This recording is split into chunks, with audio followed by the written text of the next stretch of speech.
Estas son las voces de los humanistas y de los científicos a propósito de esa gran pregunta por la imaginación, una posibilidad que tenemos de pensar, sentir, razonar, pero también imaginar alrededor de cómo la ciencia, el humanismo puede construir proyectos educativos más edificantes y que cultiven no solo el humanismo, sino que nos permitan el progreso. Hoy tengo una voz maravillosa, se trata de Belia Vidal, una mujer que se ha hecho en la escritura, en la literatura, en el arte, con un profundo amor por el mar, por la naturaleza, por sus raíces, bueno, mejor dicho, una mujer que vamos a disfrutar muchísimo y que quiero primero darte las gracias por permitirnos escuchar tu voz y hoy poderte escuchar pensando alrededor de la imaginación. Bueno, pues muchas gracias, Claudia, me da mucho gusto estar acá. Bueno, entonces, Belia, de una, entremos en materia. Me gustaría preguntarte primero cómo entiendes el concepto de la imaginación. O sea, tú eres una mujer que la usa porque escribes, pero además promueves lectura con niños, niñas. Entonces quisiera primero aproximarme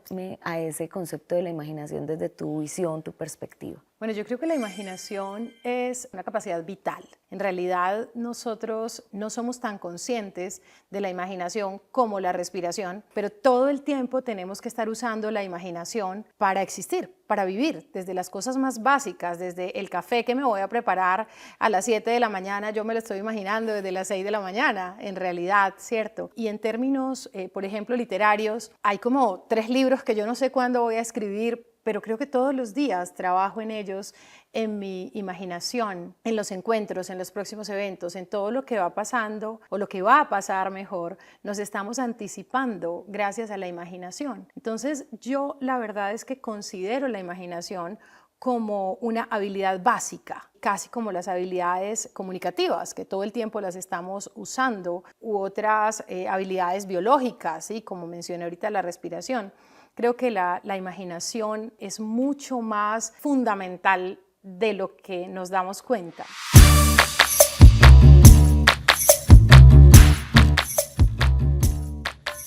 Tú que trabajas con niños en proyectos, ¿cómo cultivar desde pequeños en un niño o una niña esa capacidad o esa competencia? Cuando yo empecé a hacer promoción de lectura en Quibdó, hace más o menos 8 años, me encontré una cosa que a quienes estamos formados en otros lados o a quienes somos lectores nos puede parecer absurda. Y es que había niños que no sabían el derecho de un libro, no sabían por dónde se abría. Y esto en principio es como que te impacta muchísimo. Tú dices, ¿cómo no saben esto aparentemente tan básico? Pero resulta que cuando algo no ha existido en tu universo, lo desconoces. No sabes cómo opera, no sabes por dónde se abre, no sabes para qué es ese objeto. Eso fue una primera sorpresa para mí. Yo dije, bueno, tengo que arrancar porque haya una familiarización de los niños con este objeto. Luego me empecé a dar cuenta que había metáforas que también para mí aparentemente eran simples, que los niños no me comprendían.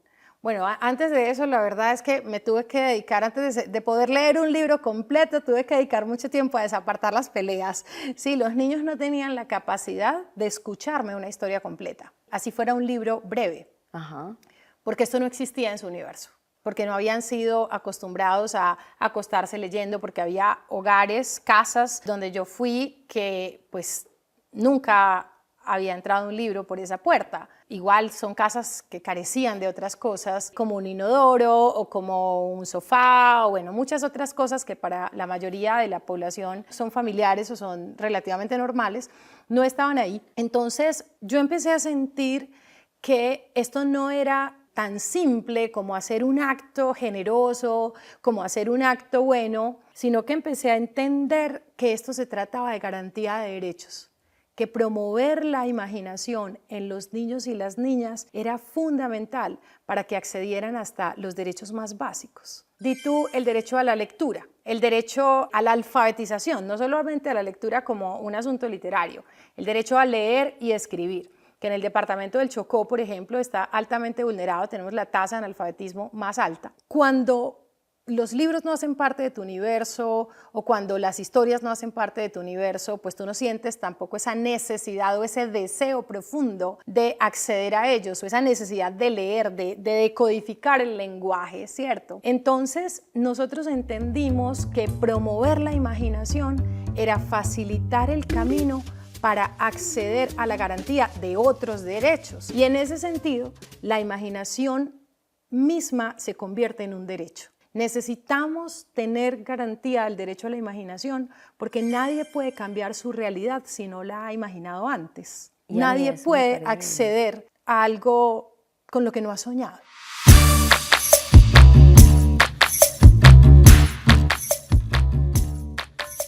Tú estudias comunicación social, te conozco aquí trabajando temas de derecho, es un asunto que te ha movido a ti permanentemente. ¿En qué momento primero decides como emprender un proyecto de lectura en el Chocó? ¿Y en qué momento te das cuenta emprendiendo ese proyecto como ese chispazo en el que uno dice, mira, es que aquí no es solo el derecho que aprenda a leer, sino que me estoy dando cuenta, como dices tú aquí, que hay una cosa detrás también que es, puedan imaginarse siquiera leyéndolo? Bueno, yo cambié la vida completamente, más como quizá también tendría que ver con la imaginación, ¿no? Yo sentía un vacío de propósito. Sentía que hacía muchas cosas, trabajaba un montón en la alcaldía de Medellín, trabajé en la gobernación de Antioquia, trabajé en Teleantioquia y eran proyectos muy interesantes que además estaban en la dimensión de lo público, es decir, sí que tenían un impacto positivo, pero yo sentía que necesitaba algo que me llenara más allá, que me llenara de sentido. Y entonces empecé a imaginar dónde podía encontrar eso,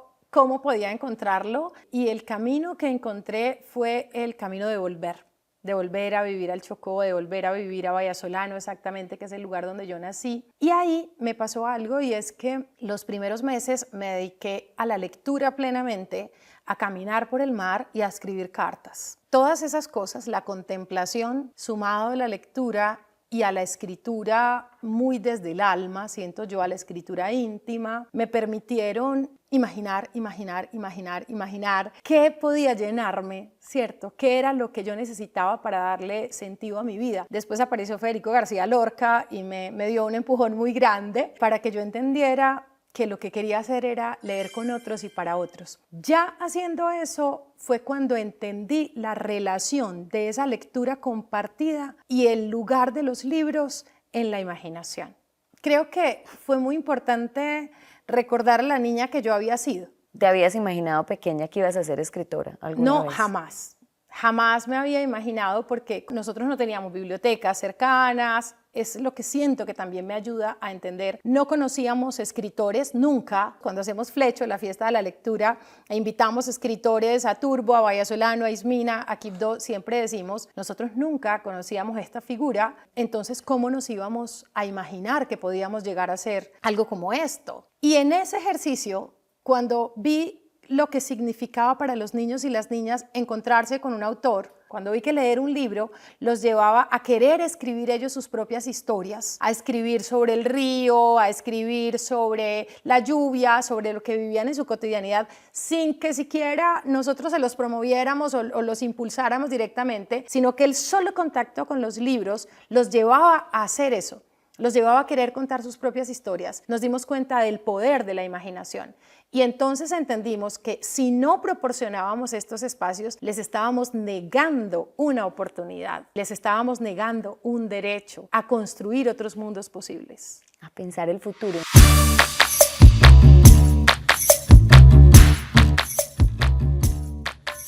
Imagínate que hay un filósofo, Ortega y Gasset, que dice que la imaginación es la capacidad futuriza, es la que le permite a uno como construir futuros y tiene todo el sentido de lo que tú dices. Si yo no logro como pensar ese futuro, me quedo como en lo único que conozco, que es ese presente que probablemente me está negando otro montón de posibilidades. Hablando de que escriben del mar, del río, de la naturaleza, me hace pensar un poco en esa conexión de arte, humanismo y ciencia, que a veces son como dos caminos, es decir, la imaginación se teje como entre esos dos caminos, porque a veces nosotros, y yo trabajo por ejemplo en educación superior, es como tú formas en competencia matemática o formas en competencia lectoescritura, pero pareciera que los hilos se separan.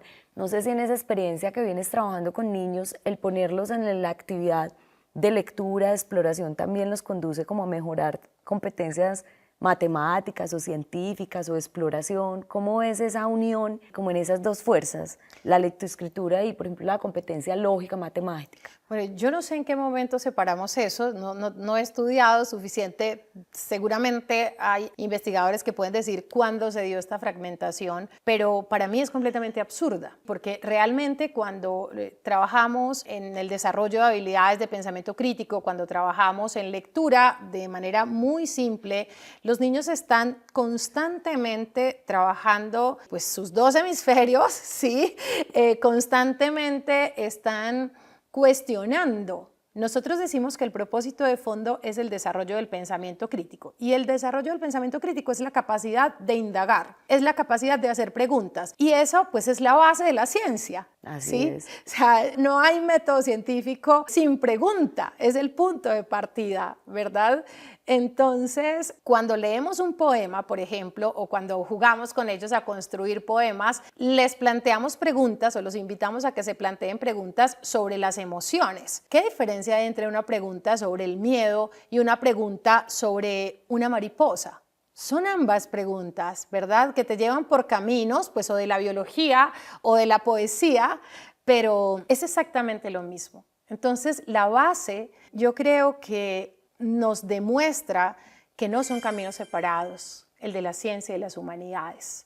De hecho, para mí, yo digo que si no fuera comunicadora, sería bióloga y concibo una relación muy cercana entre la biología y la comunicación. Si nosotros pensamos nuestro cuerpo, por ejemplo, es un sistema de comunicación perfecto. El último libro que publiqué se llama Cuerpos de Agua, es un poemario y empecé escribiendo sobre el río Atrato, sobre el río San Juan, sobre el río Ízar, sobre el río Rin, sobre el río Elba, ríos del Chocó y ríos de Europa y bueno, ríos de otras partes y sobre el Pacífico y el Báltico, que era donde estaba cuando empecé ese libro y después empecé a escribir sobre las lágrimas y empecé a escribir sobre la orina, sobre las eyecciones, sobre la bilis, sobre la saliva, porque somos un cuerpo que es 70% agua. ¿Y cómo voy yo a separar el agua del mar del agua que habita mi cuerpo? Para mí eso es como una explicación muy personal de esa conexión. Y ahí entendí que yo no podía hacer esa poesía en particular sin leer sobre ácidos grasos, sin leer sobre sodio, sin leer sobre la composición de la sangre, sin leer a qué velocidad subía la savia bruta o la savia elaborada por los conductos de los árboles, por ejemplo. Estaba haciendo poesía, pero estaba completamente inmersa en la ciencia.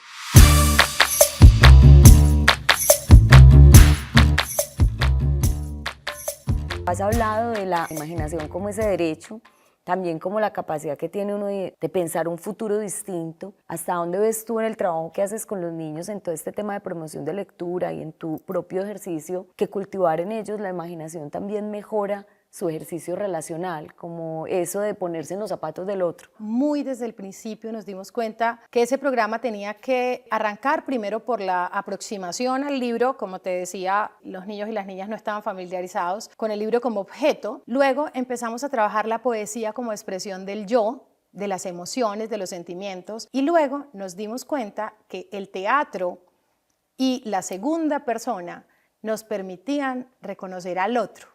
Y a través del teatro y a través de las cartas y de otro tipo de textos, digamos fragmentos de diálogos dentro de cuentos, encontramos que podíamos empezar a trabajar la conversación, la capacidad de ponerse en los zapatos de los demás, la argumentación, la escucha. Son toda una serie de elementos que están presentes en ese género literario y en esa segunda persona. Es decir, sigue siendo literatura, sigue siendo la posibilidad de imaginar, pero exclusivamente para mirar al otro horizontalmente, para ponernos en el lugar de los demás y para establecer una relación mucho más comprensiva, una conversación también mucho más abierta. No podríamos desarrollar el pensamiento crítico sin el reconocimiento del otro. Y me gusta mucho porque una de las preguntas que te iba a hacer era si creías que además de desarrollar la capacidad de la imaginación uno tuviera que desarrollar otras capacidades que le ayuden. Algunos dicen que la imaginación puede ser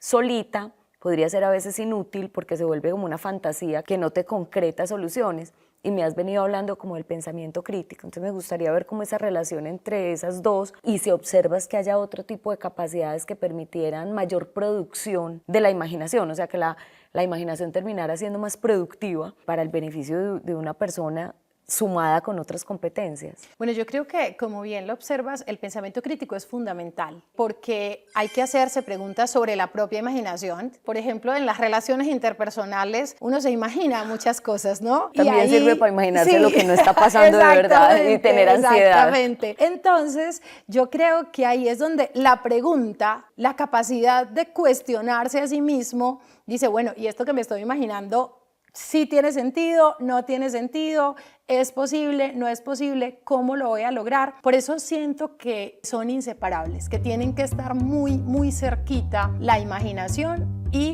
el pensamiento crítico para poder tener los pies sobre la tierra, para no llenarnos de emociones que no son positivas, para no alimentar ideas innecesarias también, ¿no? Porque por la imaginación pasa de todo, lo interesante, lo positivo y lo que a veces no es tan positivo. Diría que en primera instancia el pensamiento crítico es fundamental. Ahora, la otra pregunta es, ¿al servicio de qué pongo la imaginación? Más allá de las otras habilidades que lo complementen, pienso que cuando tú desarrollas la empatía, ahí estás dando un paso enorme para poner tu imaginación al servicio de la construcción colectiva, para poner tu imaginación al servicio del reconocimiento del otro. Si te entiendo bien, una clave que dices es, tal vez no es solo las competencias o las habilidades complementarias, sino ¿para qué? ¿Para qué? Estás Totalmente. desarrollando la imaginación. O sea, como que todo proyecto que ponga la imaginación tiene que tener muy claro como ese propósito. Totalmente. Mira, nosotros siempre nos preguntamos,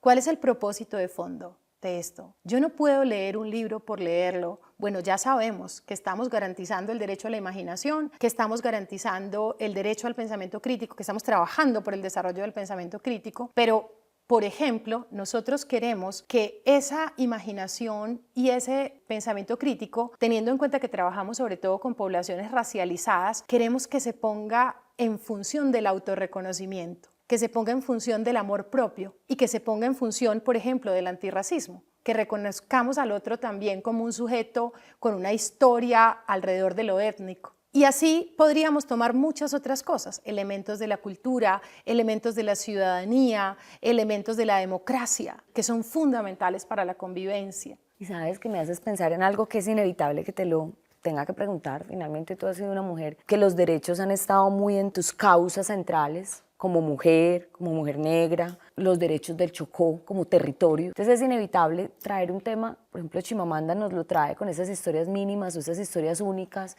esos relatos que se convierten como en relatos que rompen con la diversidad, no es sino uno. Es necesario para mí preguntarte un poco por ese concepto de la diversidad, la amplitud de relatos que uno pueda, hasta donde efectivamente esa capacidad de la imaginación y todo esto que tú nos has hablado del pensamiento crítico, y esto también nos ayuda a construir como mayor amplitud de esas historias o evitarnos tener una única historia, que es tan peligroso y que este país particularmente se llena de historias únicas o mínimas muy fácil. Yo creo que vivimos en una constante dualidad y tensión entre la diversidad que a veces se convierte en una divergencia irreparable. Yo creo en la importancia de la diversidad, creo sobre todo en la necesidad de que haya muchas historias disponibles y de que la sociedad en su diversidad natural esté representada. La diversidad, por supuesto, es un gran valor que está presente en nuestra sociedad, que es natural y eso es lo común, ¿verdad? Y hay que resaltarla y las historias tienen que ser diversas y tiene que haber de todo, pero también tengo un temor.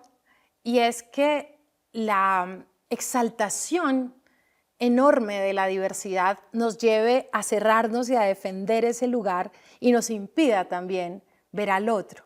Yo creo que la universalidad de las historias está en que puedo contar mi historia propia y encontrarme también en las del otro. Hace, yo qué sé, 4 meses salió mi libro Tidal Waters, que es aguas de estuario en inglés, pues no traduce aguas de estuario, pero es este libro que en español se llama Aguas de estuario. Salió en Reino Unido, en Estados Unidos, está en Australia, en varias partes pues, del mundo anglo. Y para mí ha sido muy sorprendente y muy especial encontrar lectores y lectoras que me escriben y me dicen que no conocían Vallasolano, que no conocían el Chocó, que no sabían que este lugar existía, pero que se sienten completamente identificados con la mujer que dejó todo y se regresó a vivir a su lugar de origen para encontrar su propósito. Creo que esa es la magia de la literatura y esa es la magia de la diversidad, que nos sirva realmente para encontrarnos y no para separarnos.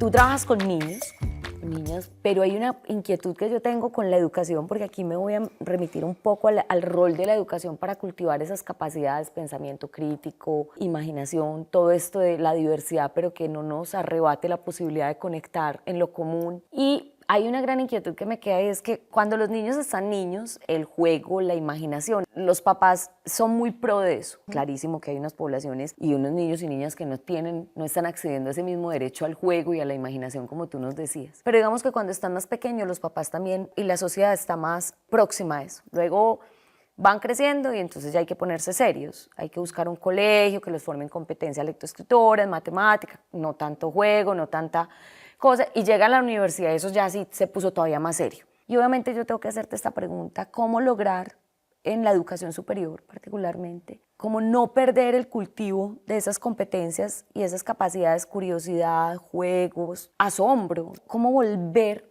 en un proyecto educativo, en educación superior, qué nos recomendarías que pudiéramos hacer de un proyecto que no se desprenda del cultivo de la imaginación y del pensamiento crítico? Porque cuando hablamos de pensamiento crítico somos los más serios del mundo, el método científico, cómo desarrollar, pero nos vamos desprendiendo del asombro, la curiosidad, la pregunta, la imaginación. ¿Qué pensarías tú?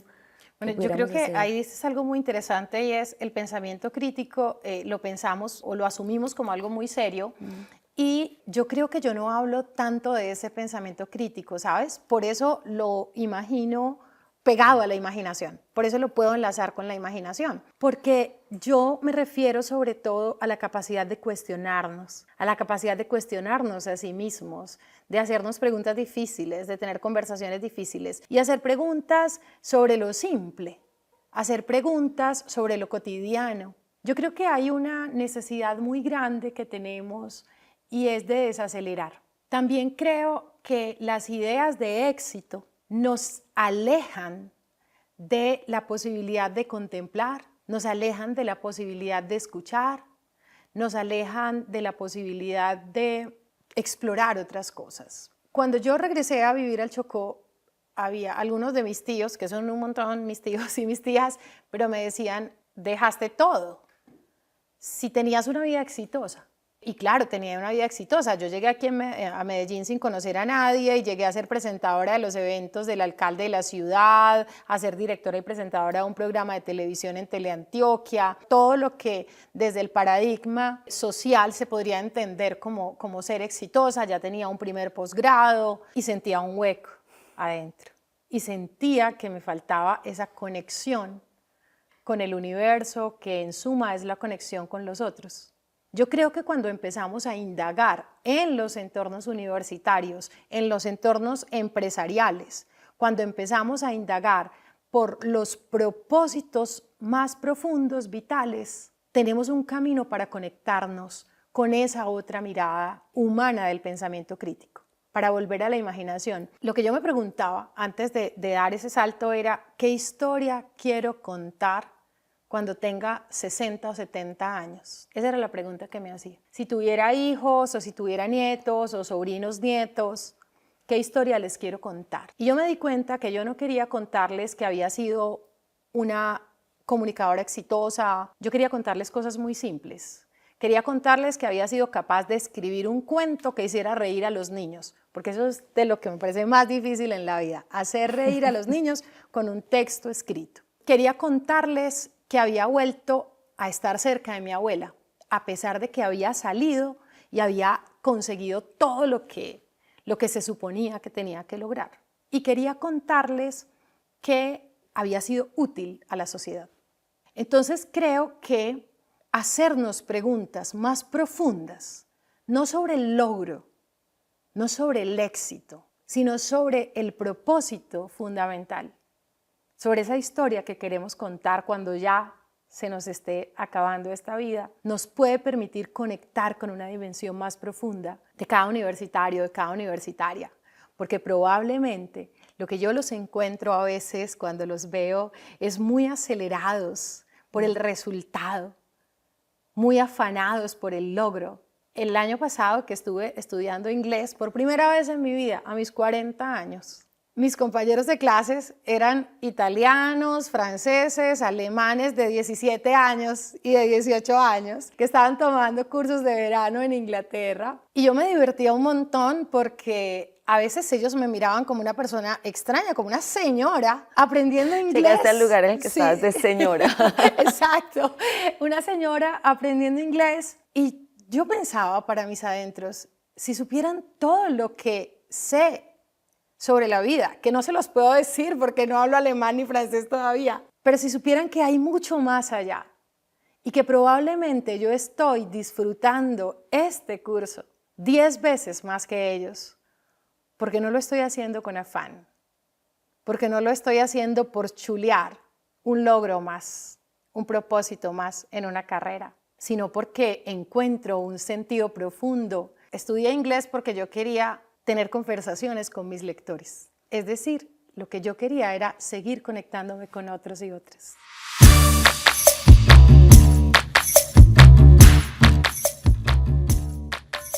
Hay un concepto muy valioso que había olvidado por completo, me trajiste mis notas académicas alrededor del tema y es la interioridad, la imaginación como una capacidad de construir interioridad. Y yo te lo escucho y me gustaría cerrar con una reflexión de tu parte alrededor de esa conexión entre interioridad e imaginación que nos has dado pistas de propósito, causa, pero eso de la interioridad lo he sentido mucho en ti en esta conversación. Yo creo, Claudia, que nadie puede dar de lo que no tiene. No se puede construir empatía desde la superficialidad. Tienes que estar lleno por dentro para reconocer genuinamente a los otros. Y ese estar lleno por dentro es esa construcción de la interioridad de la que tú hablas. Yo creo que los momentos más valiosos de mi cotidianidad están con mis plantas, están con mis libros, están con las velas de mi casa, con mis autoras, que ya están muertas, pero con las que siento que me conecto. Y ahí es donde me alimento. La literatura, que me permite conectarme con otros, yo creo que no puede ser posible si no te sale de las entrañas. Uno escribe esa cosa que si no la escribe se muere, se estalla, ¿cierto? Que le sale por todos lados, que necesita escribirla. Para que algo te salga de las entrañas, pues tienes que tener las entrañas llenas. Y las llenas con las lecturas, las llenas con la contemplación, las llenas con la imaginación.